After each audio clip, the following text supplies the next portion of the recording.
सोचिए जरा, एक शांत रात जब पूरा शहर सो रहा होता है तब कुछ कहानियां जाग उठती हैं। तो आज की कहानी भी कुछ ऐसी ही है, एक आधी रात की कॉल की जो एक पुल से की गई थी।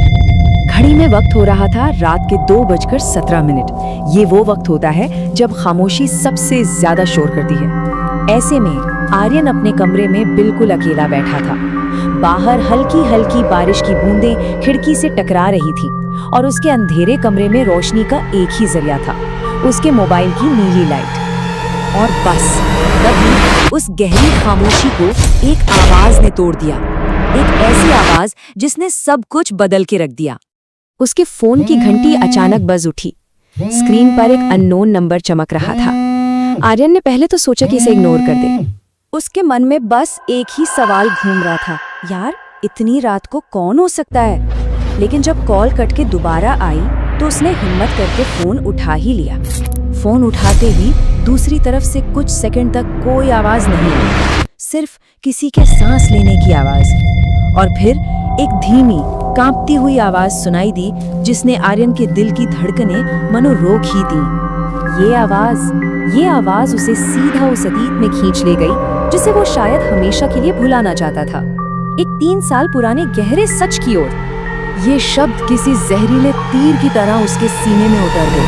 एक भूली बिसरी याद, एक बहुत ही भयानक सच अचानक उसके सामने आकर खड़ा हो गया। आर्यन के हाथ कांपने लगे थे। उसे सब याद आने लगा।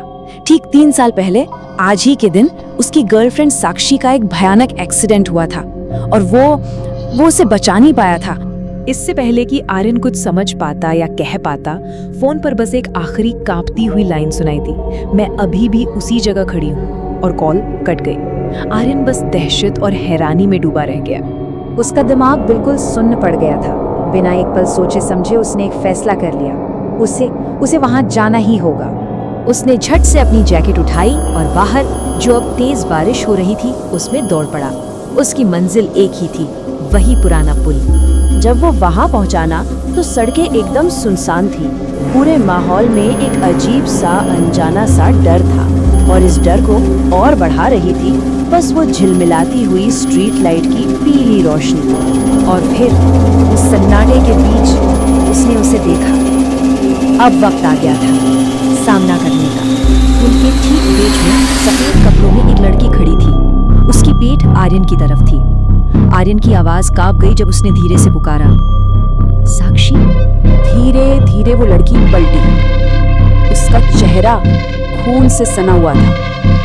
उसकी आंखों की जगह बस गहरे काले गड्ढे थे और उसके होठों पर एक बहुत ही खौफनाक मुस्कान थी। वो ठंडी आवाज उसके कानों में गूंजी। ये सुनकर आर्यन डर से पीछे हटने लगा। ये एक सीधा इल्जाम था जो उसकी रूह तक को हिला गया। लेकिन इस कहानी का सबसे भयानक मोड़ तो अभी आना बाकी था। एक आखिरी आवाज जो सब कुछ उलट पुलट करने वाली थी। ठीक उसी पल जब वो उस डरावने मंजर को देख रहा था, आर्यन का फोन फिर से बज उठा और स्क्रीन पर वही अननोन नंबर चमक रहा था। उसने कांपते हाथों से फोन कान से लगाया और जो आवाज सुनाई दी सुनकर उसके होश उड़ गए। वो आवाज उसकी अपनी थी और वो कह रही थी, आर्यन बाहर मत जाओ, वो तुम्हारा इंतजार कर रही है।